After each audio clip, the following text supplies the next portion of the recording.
প্রথমে আমরা স্টার্টে যাব। স্টার্টে যা মাইক্রোসফট অফিস এক্সেলটাকে আগে অন করলাম। অন করার পর এখানে চ্যালিবারি নামে একটা ফন্ট অটোমেটিক অন হয়ে আছে। আমি এই চ্যালিবারি ফন্টটাকে আমরা চাচ্ছি না এই জায়গায় থাকতে এবং এখানে বারবার আমাকে চেঞ্জ করতে হচ্ছে।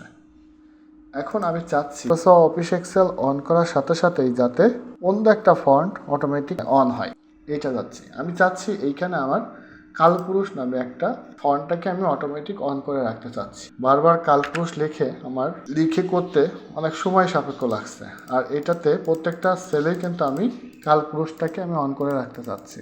প্রথমে আমরা এখানে অফিস বাটনের উপর ক্লিক করব, তারপরে আমরা এক্সেল অপশনের উপর ক্লিক করব। এইখানে আছে বডি ফন্ট। এই বডি ফন্টকে আমরা এইখানে আমি কালপুরুষ লিখব। এই কালপুরুষটাকে লেখার পরে এবার একটু সাইজটাও আমরা একটু বড় করতে চাচ্ছি, 14 নম্বর সাইজ করে দিচ্ছি। এরপরে আমরা এটা ওকে করে দিব, তারপর ওকে। এবার এটা কেটে দিয়ে এটা নো করে দিচ্ছি, দিয়ে এইবার আমরা আবার মাইক্রোসফট অফিস এক্সেলটাকে আবার অন করি। তাহলে প্রত্যেকটা সেলগুলো অনেক বড় হয়েছে, কারণ প্রতিটা সেল আমার 14 সাইজের আছে এবং কালপুরুষ প্রতিটা সেলে কিন্তু আমি কালপুরুষ পাচ্ছি। এখন আমি এখানে বাংলা ফন্টটাকে এখানে অন করলাম। অন করে নিয়ে এখানে প্রতিটা ঘরে আমি লিখব। এখন প্রথম ঘরে লিখলাম নাম, তারপরে ট্যাব বাটন চাপ দিলে রোল, তারপরে ট্যাব বাটন চাপ দিলে বিষয়।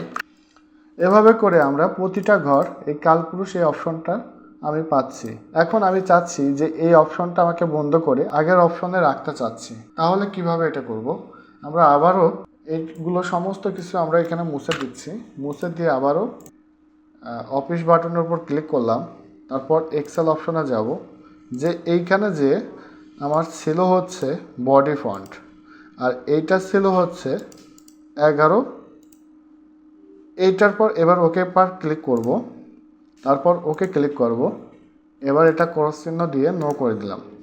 এবার আবার যে মাইক্রোসফট অফিস ওয়ার্ডের এখানে ক্লিক করলাম, এখানে আগের মতো পজিশন চলে আসছে। ধন্যবাদ।